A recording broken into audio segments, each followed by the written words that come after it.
the player props. When we look up, let's just go team by team, player by player, and we'll start with the Bengals and Joe Burrow. And by the way, I got to tell you, the Sportsline Ultimate Gambling Guide is super clean. Like it just looks really good. A very, very impressive layout and just like a very easy to read, easy to sort of take in. Like page what page is this? Page 6, Joe Burrow props. Wholly dedicated to Joe Burrow props. And give me one that you like, or you think the model likes, or you think that's worth looking at for Burrow.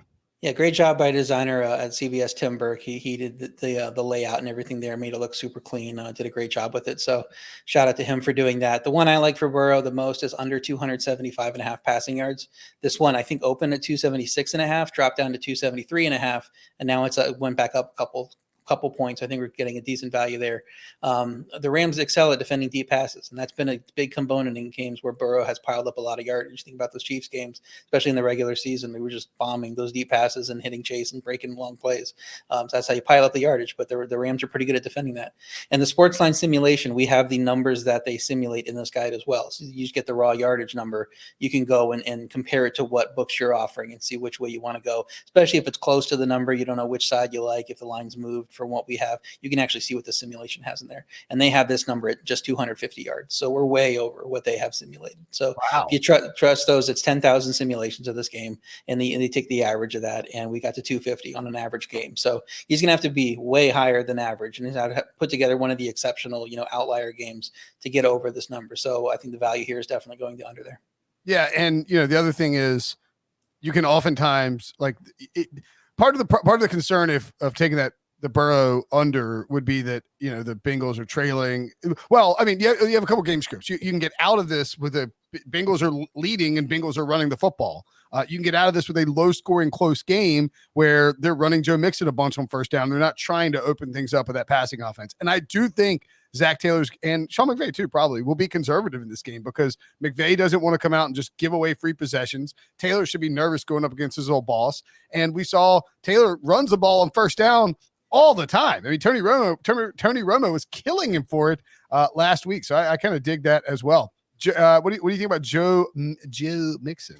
Yeah, I would go under his rushing yards too, 62.5 there. LA's allowed no more than 61 rush yards in any playoff game. They're fifth on the season, the regular season, in yards per carry. Mixon did have 88 yards on 21 carries last week, but generally he's been in the 40s and 50s prior to that. He's hasn't averaged higher than 3.9 yards per carry before that game since November. So if he's only rushing, behind that offensive line for 3.5 yards, 3.8 yards, whatever per carry, he's gonna need a lot of work to get over this number. You're talking about 16 carries get you to 64 yards if you're averaging 4. So you might need 18, 19 to get over this number. And I just don't know that the game script is going to allow that. So I think there's some value going on the under with Mixon there. Any concerns that the game starts out like last week and the Bengals are trailing and forced to chuck them or forced to? Well, I mean, I guess if that would be good if it was for the under, right? I guess any concerns that they were trailing last week or last week and didn't abandon the run and might still continue to try to run the football. Yeah, obviously that's, if you follow what they did last week and he gets another 21 carries, he's probably going to go over this number.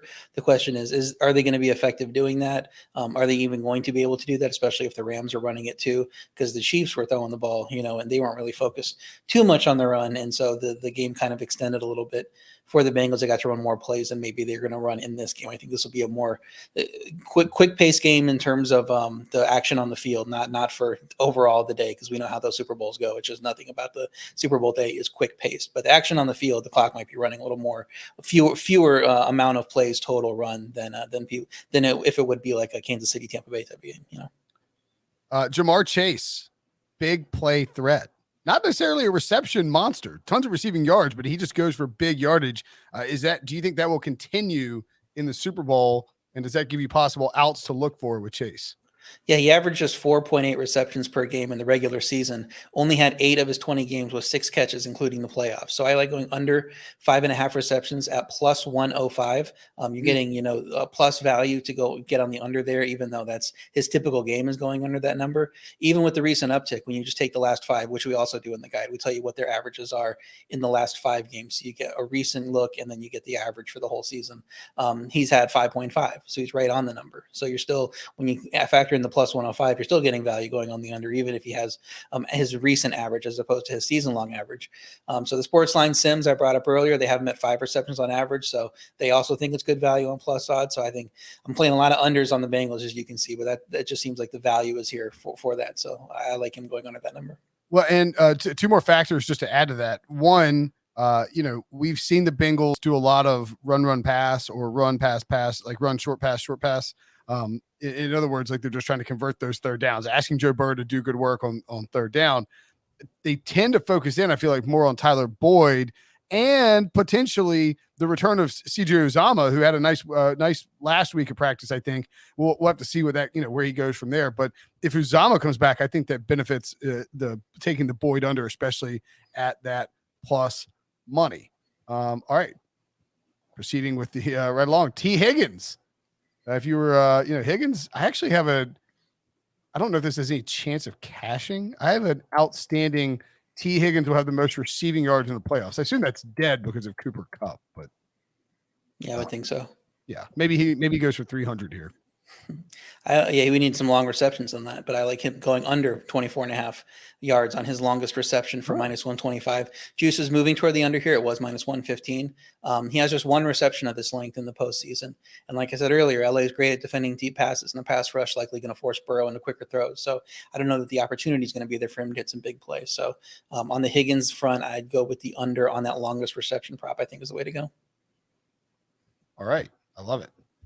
Do you have anything else from the Bengals that you'd like to look at from their standpoint before we get to the Rams? No, we'll talk about some Bengal stuff later. But you mentioned Uzomah coming back. I think Boyd could be a sneaky play on overs if Uzomah isn't 100% or he doesn't come back, because they're kind of forced into quick throws if the pass rush is getting there. And I think that's where Boyd is going to get more receptions than usual in the offense because of that. Yeah, they that's sort of what happened against the Chiefs is they had. Because Ramsey was covering Chase. I mean, not Ramsey. They were. It's been a long day. They were covering Chase. They were making sure to cover Chase aggressively. And then in those short third down situations after Uzomah got hurt, Tyler Boyd stepped up in a big way. I agree with you. I think receptions is probably the way to go with Boyd, especially if they're really utilizing him on third down. If Uzomah is not in there. All right, let's talk Rams. What prop do you like for future Hall of Famer Matthew Stafford?